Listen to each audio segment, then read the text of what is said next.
Hello, everybody. Welcome to another episode of Penet Prithvi Online. We're a fortnightly platform where we talk to writers from India and beyond, working in English and other languages. Right now, we are mostly focusing on English, but we do plan to expand to other languages and other geographies as well. Today, we've got Sampurna Chattarji. And she'll be discussing her wonderful poetry collection brought out by HarperCollins last year, I believe. Wasn't it? Space Gulliver. Yes. So the title and the timing of the publication also lends itself to many parallel readings. Because in a sense, we were all kind of lost in space, in our own homes, isolated and becalmed in the midst of a lockdown and a pandemic. So I'll quickly read out Sampurna's bio. Most of you know her already, but little minutiae, and then I'll ask her questions about the book, and she'll read out poems from the book. If you have a question, put it in the chat box, and I'll weave it in, or I'll keep it till the end. But please put in your questions. So Sampurna Chattarji's 18 books and counting include the short story collection about Bombay, short story collections, 2 novels, translations, and her own poetry collections, which are some of which are pretty distinctive. All of which are distinctive, but some of which are more unusual in the sense that they are collaborations. She has also written for Puffin Classics, which I understand is a children's publishing or a young people's publishing house. But we are going to be discussing her Space Gulliver, Chronicles of an Alien, brought out in 2015, reissued in 2020.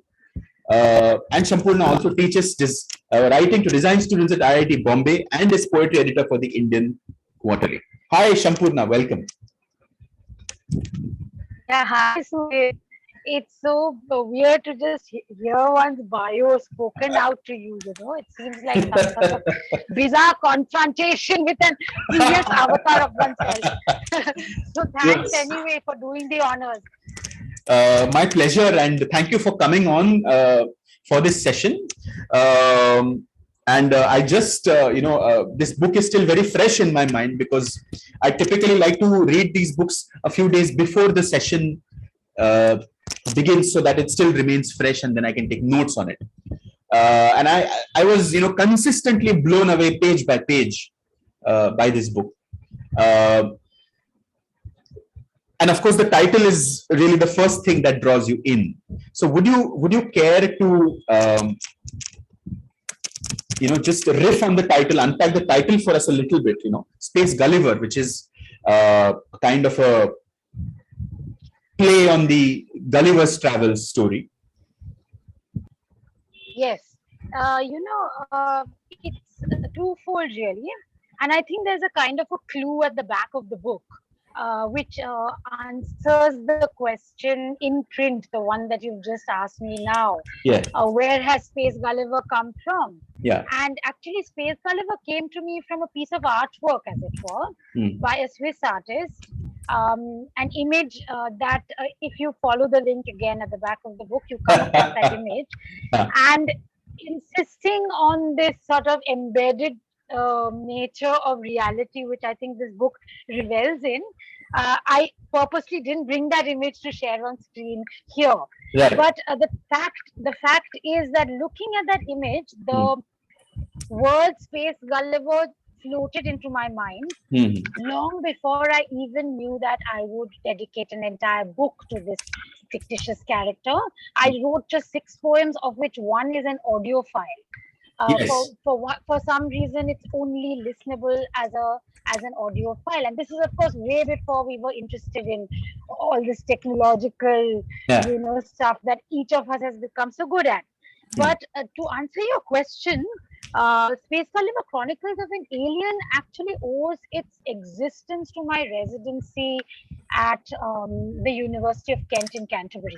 If I hadn't gone there with the sole intention of writing a book, of dedicating 3 months to writing a book, which was ostensibly to be some sort of autobiographical investigation.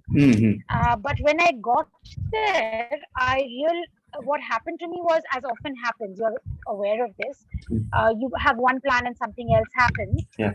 What happened is that sitting in my room with a view to the city of Canterbury below me, feeling quite stranded, honestly speaking, and isolated and wondering why I had gone all the way to the UK when all the previous books, I think by that time it was probably 14 books or something. And I was thinking, if I could have written all of those sitting in Thane, where I am right now at this very desk, what possessed me? And I think that sense of isolation, which we don't feel that often here, embedded as we are in our familiar networks, brought her back to me. And that sounds like, oh God, this woman has gone bananas and is, having visitations and all of that. None of that. It was like she kind of re-entered. Like, there was this moment where I said, you know what, Space Gulliver is the one. She's going to be my alter ego, doppelganger. Those are all fancy words. To go back to childhood, my imaginary friend in this cold, hostile, snowy, unfamiliar place. What am I doing here? And I think the word Chronicles of an Alien comes to me from that feeling of alienation, which is something one doesn't often encounter. And I think that is really where it started. And if you know, because you've been reading the book recently, is that the very first line of the book is, when the aliens land, they will take exactly that form. Yeah. So it's like that's where it started, because I needed something familiar to anchor me within this absolutely unfamiliar environment. Right. And absolutely. And this sense of alienation, of loneliness, of somehow being behind a kind of invisible glass wall, looking out at the world out there, it comes through very vividly in pretty much 50%, the first half of the book, which is pretty much about Space Gulliver being alone. And then there is a sort of narrative that softly develops where, the glass wall is pierced at some places. Somebody does come in and Space Gulliver does step out a little. How do you want to begin the readings? What would you like to begin reading with? In fact, I just want to quickly, before that, respond to your point, because it's very interesting that the reading experience has actually mirrored the writing experience and the lived experience. Okay. Because from being the one in the bubble behind the glass wall, there is a moment where Space Gulliver says place has encroached her. Yeah. And she is no longer in her hermetic self. And it struck me because time travel. Okay, let's talk about time travel for 1 second. If a book travels from your own past, your own writerly past, into a new edition, you wonder what's the value of it right now. I stumbled upon this line, Suhit. I think it is for her who has been deprived of human contact. Yeah, to her who has lived without human contact for eons. And I was thinking that could be from last year. Yeah. And there's something about the, let's say, the not the slipperiness, but the constantly present awareness of a possible isolation. Yes. And I think that isolation has traveled across all these years and suddenly is very present. Yeah. But to answer your question, how will I read? Yeah. I've been thinking about, again, the present situation. My good friends know this. Sight, which has always been an issue and a poetic trope in my work. My very first book was called Sight May Strike You Blind, is no longer a metaphor.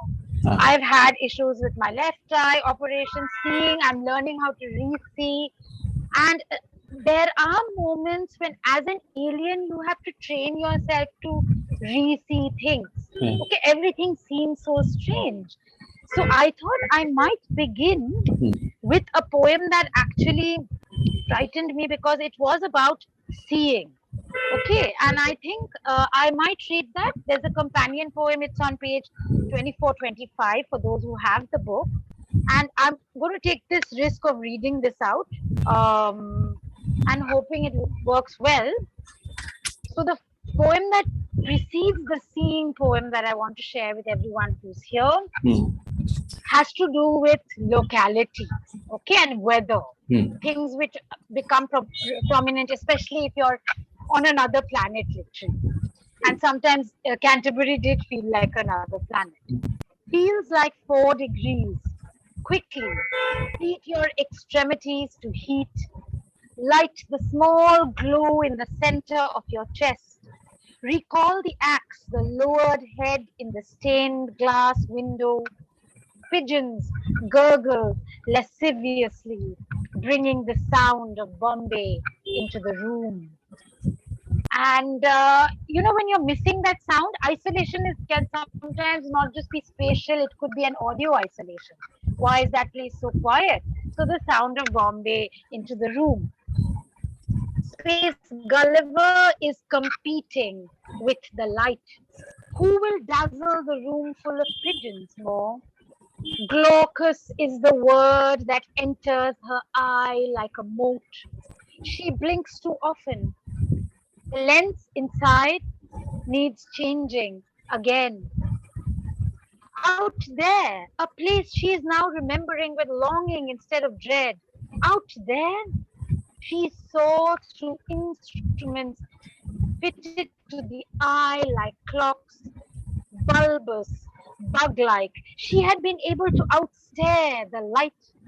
But in the room full of soft, plump pigeons, their plumed breasts, their feathery necks, from which they will slowly unwind scarf, ribbon, shawl, shed, cloak, cape, coat, a simultaneous molting that terrifies her. Space Gulliver can no longer bear the sharp light that enters mercilessly. She cannot turn away. The angle of the room does not permit it. She needs to summon the help of a body. It is instinct. Any of the pigeons in the room could do it without blinking a red eyelid. But Space Gulliver has never studied that word, instinct. Half her face is pulsing with this heat, heavy as a sheet of glass. Half her body. If she swivels, all of her will be tugged by the light. If she excuses herself and retires to her room, up the narrow stairs to weep in frustration, even there the light has gouged mirrors on the walls. If she does this inexcusable thing, she will not escape her incomprehension of the body. She forgot when she climbed aboard and went as far as the machine would take her.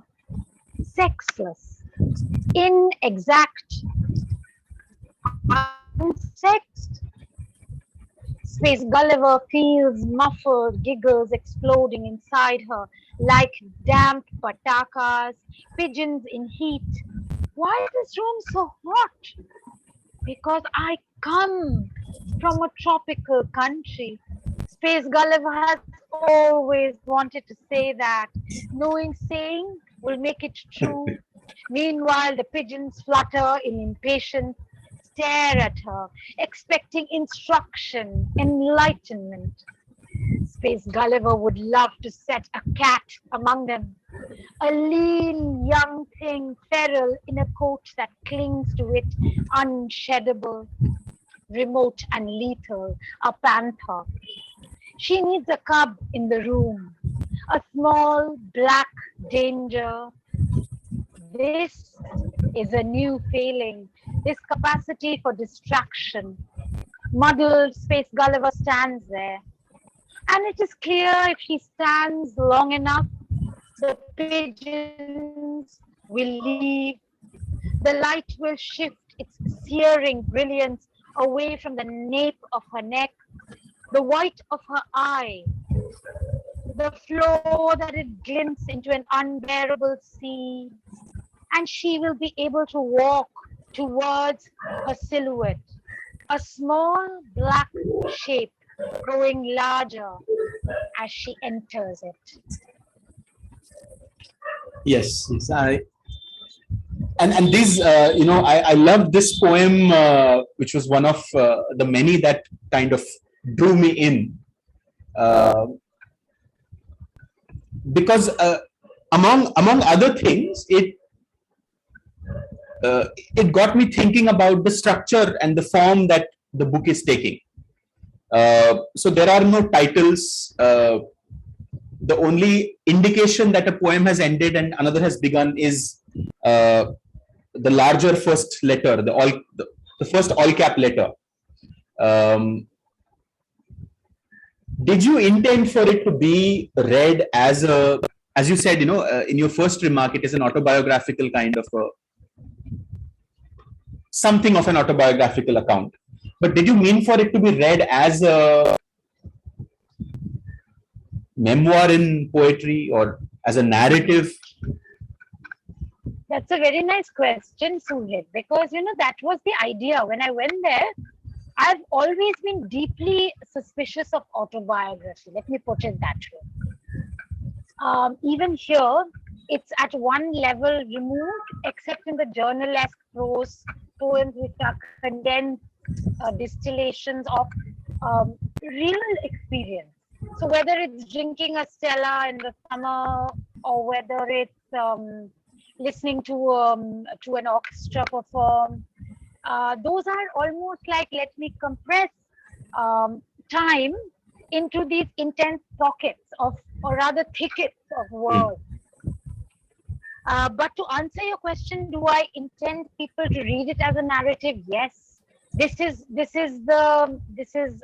why perhaps I have mentioned in the subhead. Yeah. This is, I think, one of the very few poems that I've book of poems that has a subtitle, Chronicles of an Alien. It is a chronicle, Yeah. and a chronicle somehow is linked to chronology, and since time and sequencing has such an important role in the unfolding of Space Gulliver's time on this planet, I would love it if it were indeed read in a sort of linear form. Is it a kind of memoir? Yes, and you're reminding me of lines I wrote long ago. There's a poem on page 13 when Space Gulliver thinks that she has never seen a gull before. Yeah. Memories of water are linked. Memories of gulls are linked to water, and this far inland, she only sometimes thinks she hears them. And she says, perhaps it appears far to her who has abandoned the great machines that lent her speed and cannot travel anymore as the crow flies. Now, for her to measure where she is, how far from where she was, she will need instruments that torture, needles that point, dials that encompass, gorges that fill with secrets she is saving for the time she will read her own memoir.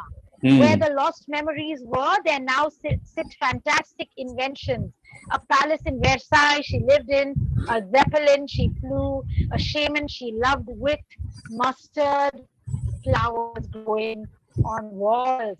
So I was trying to also destabilize this idea that a memoir is always a very truthful account of the self. It's as much, I feel, a fantastic invention, So, I would love it. And also, this question was asked to me when I first read this book at the launch in Canterbury, where David Hurd, who's the professor of poetry there, asked with a grin on his face, do you intend this to be read in sequence?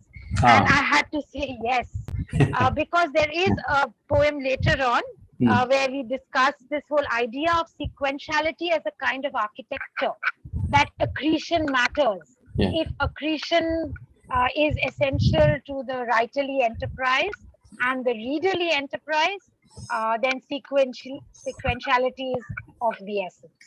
Yeah, so People who are adventurous enough, please do read it in sequence. Yeah, which is also what I did, and but that seems like a very good jumping off point to maybe if you like to read that poem on sequentiality. I'm just trying to find it. You know, this is what happens when you have a book of poems without an index or first lines. It's a kind of replication of lostness, and you know, it makes me think very fondly of something Kartika, V.K. Kartika at HarperCollins once said to me. Right.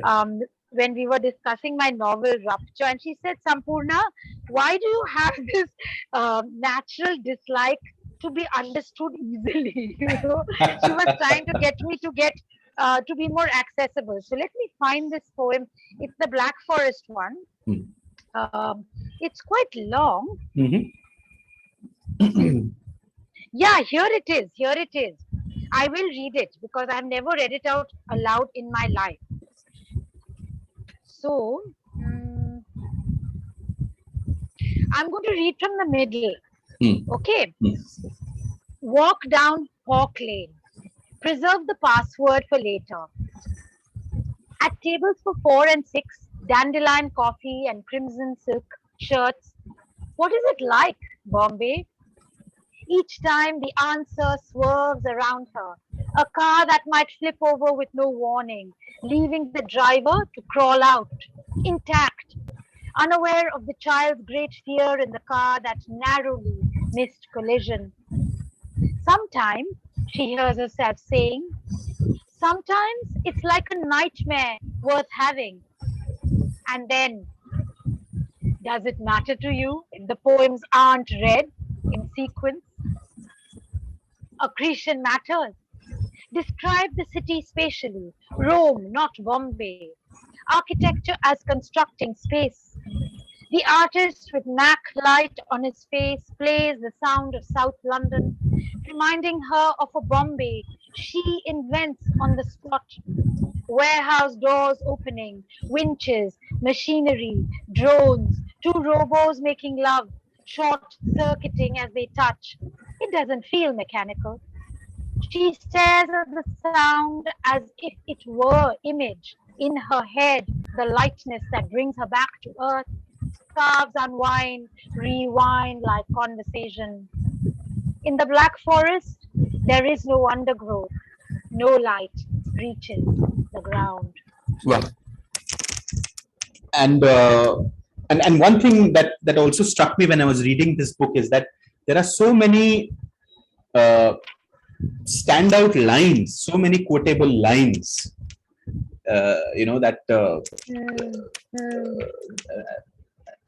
But when we come to this, for instance, this poem,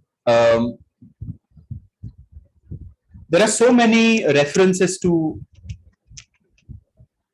I mean, at one level, you can look at it as a kind of, classical thing, right? The visit to a new land and the reactions that it inspires are in verse. And then there are these references to speculative writing, these constant nods to speculative writing,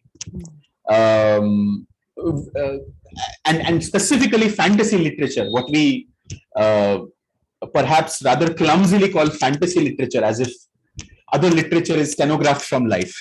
But so what were you reading? I think in one of your earlier remarks you mentioned that Space Gulliver was a kind of imaginary friend who helped to mine these kind of childhood references.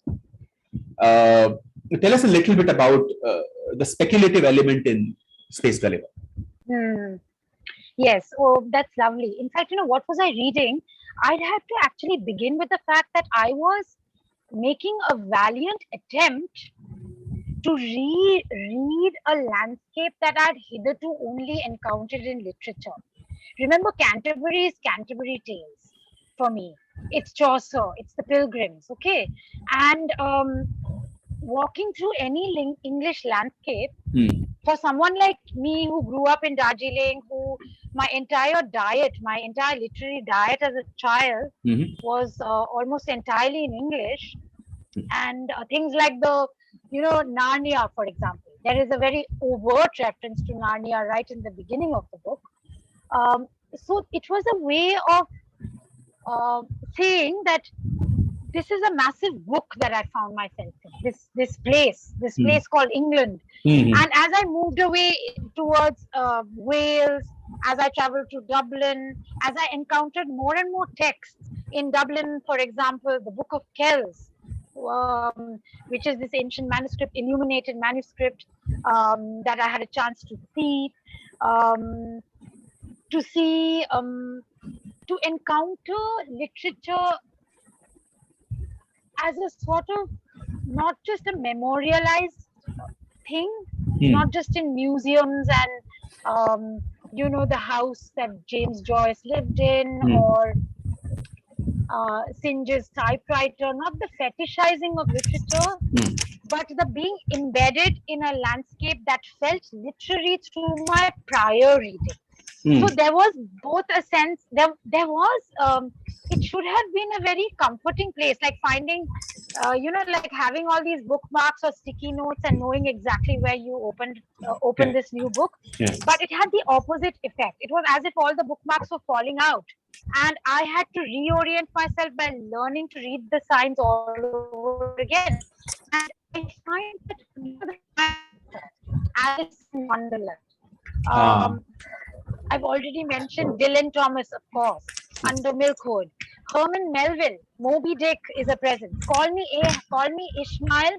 Those marvelous lines return to me through the words of a very dear poet friend, Mani Rao. She has a poem that begins "Call me Ishmael." Okay. There was Alexandra Dumas and Coleridge, of course, Rime of the Ancient Mariner. There's Laszlo Krasznahorkai, Fatal Tango. There's The Little Prince. There's Grapes of Wrath. So I realized that there was this BFG, just in case I was being very high-minded and only going for the dark, serious literature. There was a kind of, there is a leavening, and that is, I think, also expresses the way I read. I read across borders with a kind of let's say friendliness towards all kinds of genres. So the fact that there's a poem in which there is a B and an F and a G, and I know why it's there, because those are the letters from. Those are the letters not only from the book, but from the letters on my roommate's doors. So it's a little bit of coding that I'm putting in, which makes me happy. And I think while I was there also, Suhit, I was reading the works of the local poetry community. The university has a very fine reading and writing culture. So I read all the local poets. I read visiting poets from elsewhere. I encountered and discovered new poets. I also clung to, at some level, to a manuscript that I was carrying in a sort of talismanic form. My friend Joy Goswami's book of prose poems, No Shame in Bathing Before Your Mother, which he had photocopied for me before I left for England. And of course, that book has only just come into print this year. So it's been a very long journey, and I think all of the bedrock, to come back to your question about fantasy and speculative, has to do with my long-term interest in those forms. So I'm thinking especially of Walter Tevis's The Man Who Fell to Earth. It's one of those texts that I adore, not just in book form, but also in the movie starring David Bowie. There's also Solaris, the film. So it's not just books, it's cinema. So I think all of that formed this kind of landscape that I would have to reread and revisit in the company of my dear friend Space Gulliver. And through her, I could allow myself a lot of discoveries that perhaps I wouldn't allow Sampurna Chattarji to even acknowledge that she was discovering these things for the first time. Right. And speaking of movies, I had saved this question for last, but now is a good time We can always return to the middle of the book later. At the end of the book, yes, tell me. There is you've done a clever little post-credit scene kind of a thing with the acknowledgements. Yes. Tell us a little bit about that. That was simply to acknowledge the source. Yeah. I'm increasingly beginning to feel that so much of what goes on in our life as writers or as researchers or as students even, sometimes we don't go back to the source. Where is the source of this? And I felt that it was simply a very nice way of returning to the source, because how could I pretend that Space Gulliver was a new invention? Yeah. When in fact it came it came to me 2010. So clearly time is traveling with me and has been pretty tenacious. And so that was the reason. And I remember some people saying, but how can you have poems after the acknowledgement? And I was saying, why not? Because if the form of the book itself is as hybrid as I have eventually made it, why should I adhere to any rules about where the acknowledgements should technically end? Absolutely. So yes, it was a way of feeling free. And I think that freedom comes from literally inventing it as we go along. And also, I think it's also the salutary effect of being destabilized. Since I wasn't in a familiar environment, there was nothing holding me back. I could do as I wished. In a very literary sense, it was a very freeing experience. So I think that's why I did it, and also for those who are always interested in backstories. Yeah. Yes. And so just 1 second. Yeah. So if folks who haven't read the book, either here or later on the YouTube link, so these are the acknowledgements, right? There's 2 pages of acknowledgements. In fact, I find the acknowledgements to be rather like a little bit of narrative, isn't it?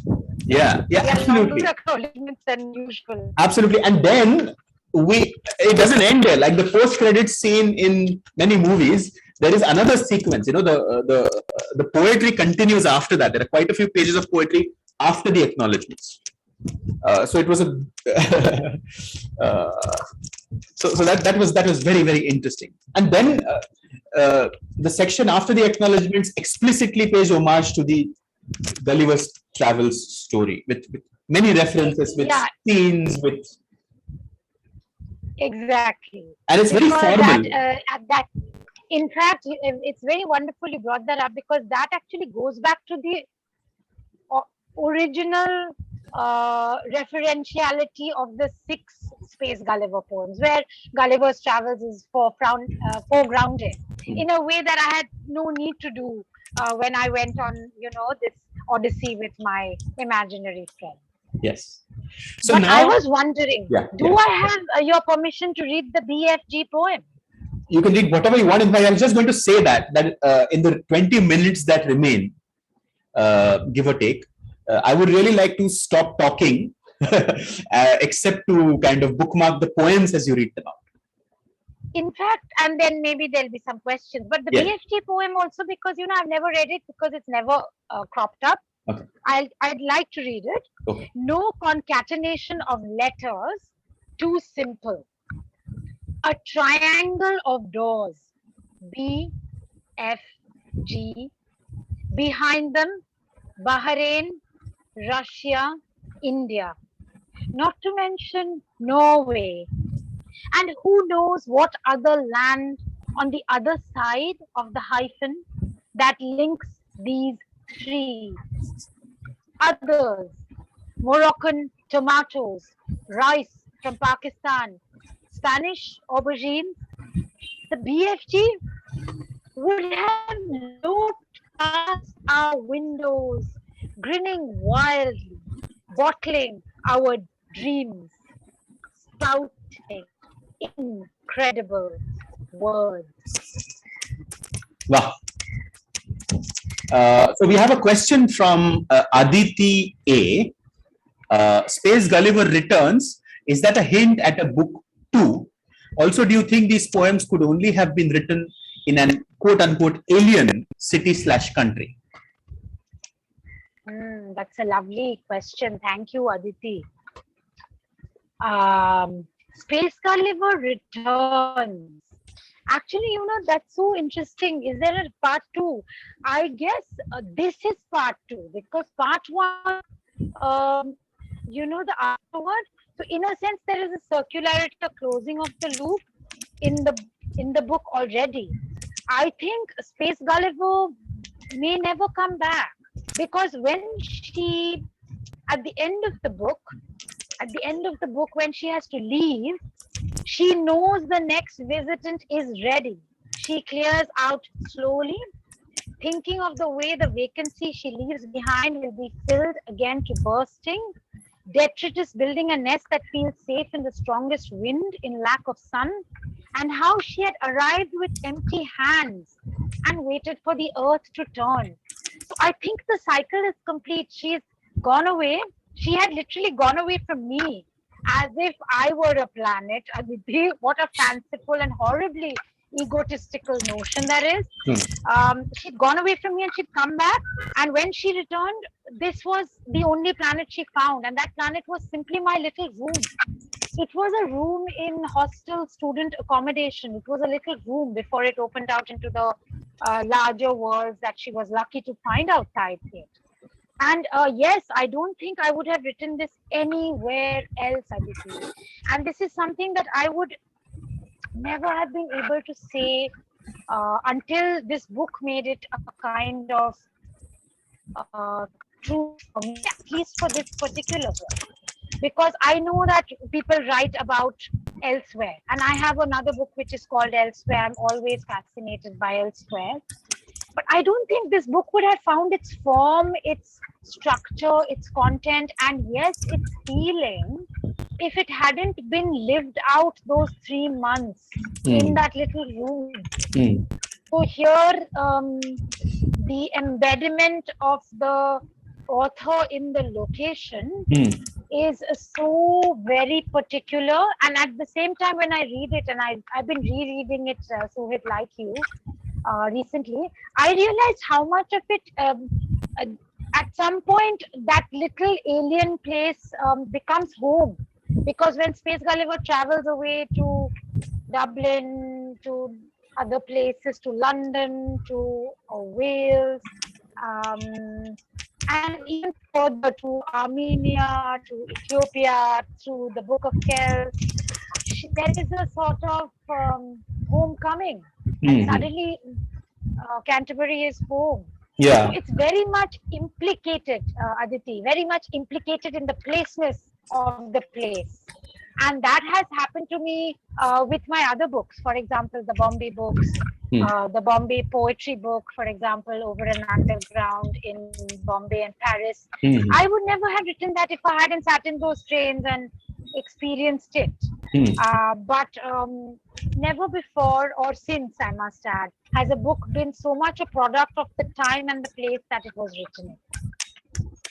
Wonderful.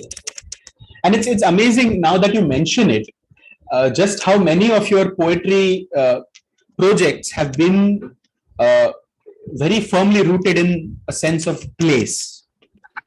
Yes. It sometimes makes me wonder, because which is wonderful. It makes me wonder, yet there is a great impatience with locatedness as well. There is always the desire. There's a poem where I talk about nowhere. It's almost as if how I wish I could be nowhere. And I think one of my friends in Canterbury had said, I wish I could find it again. That particular poem, where it's about, it's related to that idea of the no place. So there's something about wanting to be free of place and yet being hopelessly rooted in it. I think a lot of us feel that, don't we? Yeah. And then we imagine, and then you imagine the place. So I think I like to think of reality as a jumping off point for a fantastical invention, which happens even in Dirty Love, the book of short stories. There are things there which don't exist, and that's my little way of playing with this idea of fixity, I think. It's wonderful. What would you like to read next? What would I like to read next is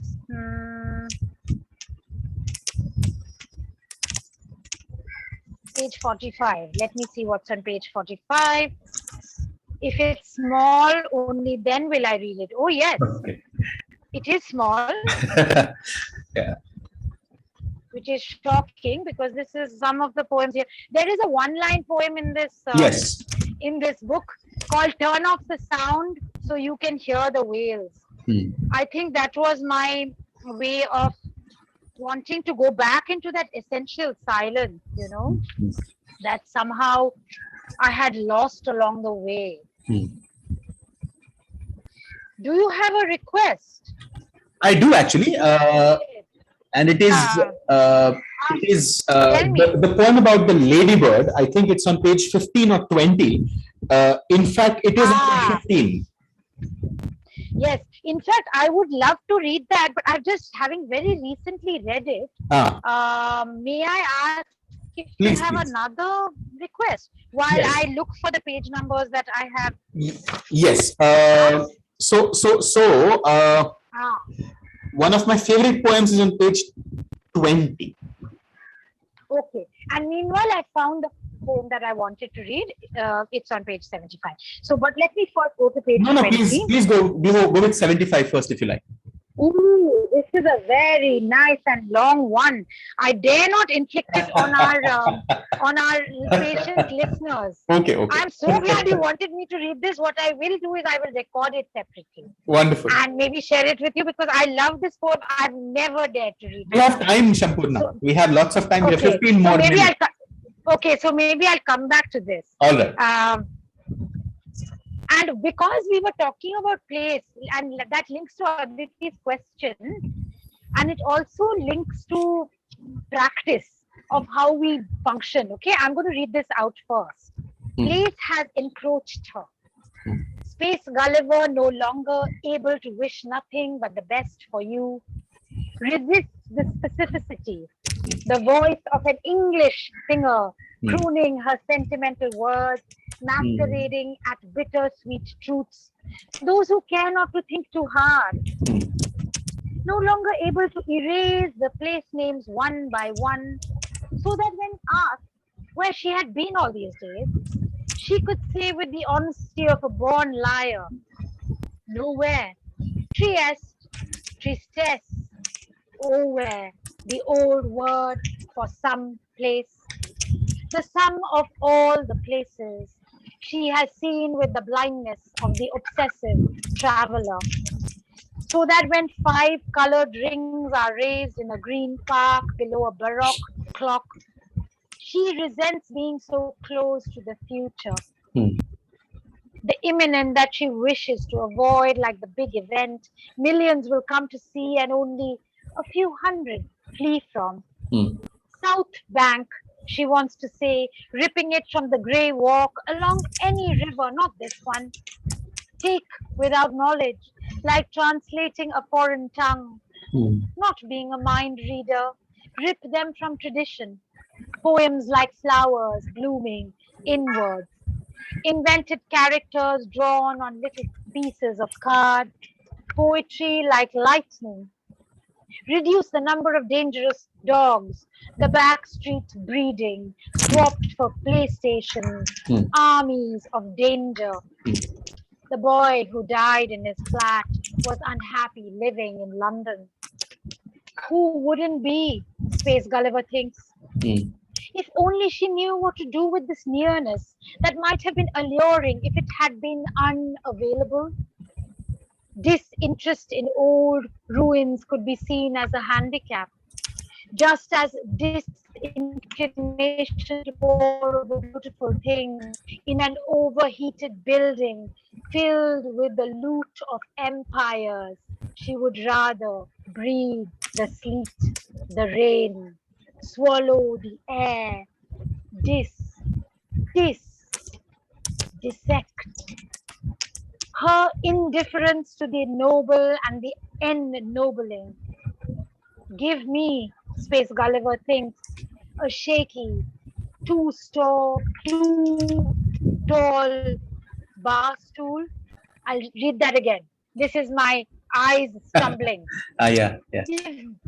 Give me space, Gulliver thinks, a shaky, too tall bar stool, and many listeners. The smell of new pages cut with hesitation. The face of the boy who sits quietly, waiting to draw the next pint. Wow.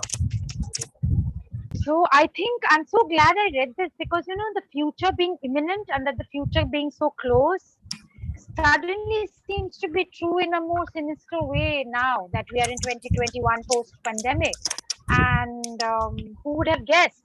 But at that time, the future I was talking about was simply the holding of the Olympic Games, and how it is that we can then time travel between these events. And some events are so imminent, then they are just there, and then they will soon be past. And somehow there will be some kind of horror to it. Because, as I go back, it's not all nostalgia. It's definitely not all nostalgia. And there is this undercurrent of unease that perhaps is simply from revisiting it from this point in time. Yeah, but I'll stop there. Is there another question that you'd like me to answer? Or should I? Yeah, I do actually. And it's based on what you said just now, which is that you found yourself responding through poetry to current events, specifically newsy current events, which in this case was the Olympics. But it also seems that you do kind of play with current events a lot. Can you talk a little bit about that? Yeah, I think what happens is that when you're again living alone, sort of abstracted from your familiar environment, you become like a radar that is constantly attuned to everything. So whether it's the news on the radio was a great comfort to me in the kitchen. So even whether it was the notices of the pile up of traffic because of a accident on a particular freeway, or whether it was my, I think, absorption of everything that was happening around me. And I don't only mean it in that sense of news. No, it's simply what is new and what am I now suddenly absorbing like blotting paper. So that could be an exhibition. It could be an exhibition. It could be a conversation. This poem, the lines in italics, since you have the book, are lines from a conversation that I had with two poet friends on the South Bank. And we were talking about translating from the Chinese. And what do you do when you only have characters? How do you translate something that is an ideogram into words? So poems like "Flowers Blooming in Wood" was something that one of them said. So I think it's literally when you take away the carapace of the familiar, and you are becoming almost skinless in a sense where everything counts, and a lot of it is also about how do I record what is immediate as a projection towards what is imminent. Yeah. Okay, so it's not current events in that sense of reaction. It's more like precipitation. It's more like sedimentation. It's more like commemoration even. Right. So that now that when I travel back into that time, is this book a time capsule? I don't know yet. Okay. So I think it's just being more aware of time. Also, so it's very funny thing that just came back to me is this whole idea of daylight saving time, which we don't have here. So You the have way a that poem on happened, that. I have an entire poem on that because I found it quite funny. And it was a cultural specificity that I had to mark. And also because I remember being told by a fellow poet who told me, beware that this event that you will have to turn up for because it is your reading, be aware that the clocks will have changed. Apparently, a previous fellow at the same residency had forgotten to turn back the clock and had therefore arrived exactly an hour late for her own event. And this playing with time, which is just man-made, just gave me a lot of great room for speculation. Let's put it that way. And I have a line which talks of the falsity of clocks. Yes. Yeah, so it was just room for play in many ways. Wonderful. That's so. May I ask you if anybody in the audience has any questions, or we'll do then the next, the best thing, the equally good thing, which is to segue the session out with a poem by Sampurna. Okay, and I will then read very bravely with my left and right non-aligned eyes. And not even my reading glasses, but my aviator shades worn in honor of my space traveler, the fearless space Gulliver. I will attempt to read this, and this is very tricky because there's no punctuation in my prose poems, right? No. So let me see if I can do this without practicing. Sabotage a hot sausage company that needs a trailer to come and drive it away. When the street is lifted from bustle into the gloaming hall of cafes, Calgary is here in the church no one visits. St. Augustine raises his shepherd's crook. The temptation to adopt a plant is overwhelmingly unpractical. Even though in the room a clean white ceramic bowl awaits just such a guest, far from the bells that signal the service has begun. It's nice to have the sun. No, it isn't. Just a boy being cheeky. And when the clean, bright feeling is over, another replaces it, warm and welcome. A small, raw patch of skin on the finger he has bitten close to the nail, handing her a plastic glass of red wine. In the upper stalls, closest to the gods, knees press against the hard railing that will save them from tumbling down. Opposite, in the little boxes, couples backlit like marionettes. The spectacle is everywhere. She wishes for flies' eyes, 100, to accommodate each pair of arms, each shock of hair, each bending into instruments of wood and string.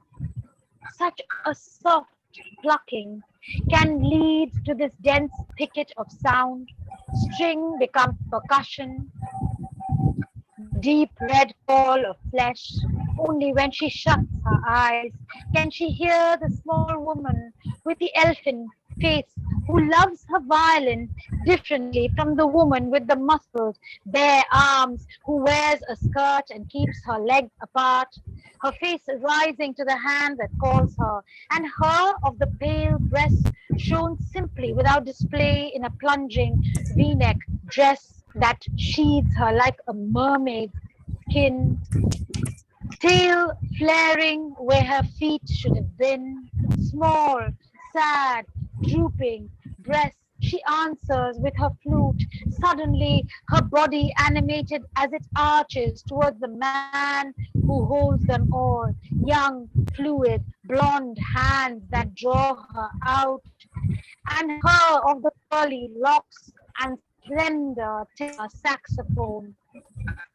All these women blowing into their pipes, swooping onto their strings, lip and mouth and shoulder and thigh and chin, at once stable and liquid, moving everywhere, impossible to look just as him or her or him and her. This is what the Russian fairy tale would sound like if it were turned into notes, obsessed with death and pleasure, a giant orgasm.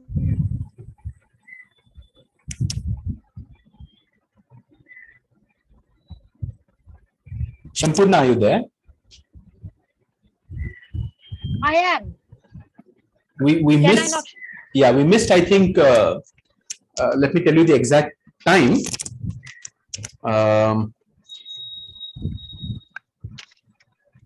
So the Russian fairy tale is the last thing we heard.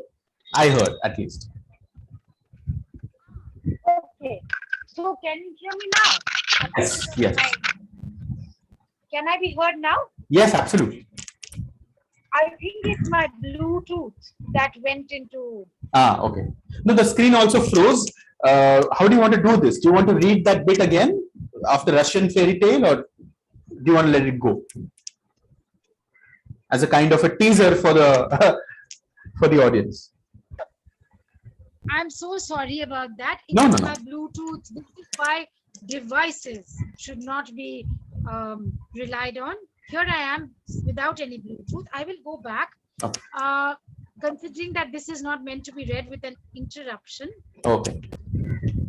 This is what the Russian fairy tale would sound like if it were turned into notes obsessed with death and pleasure.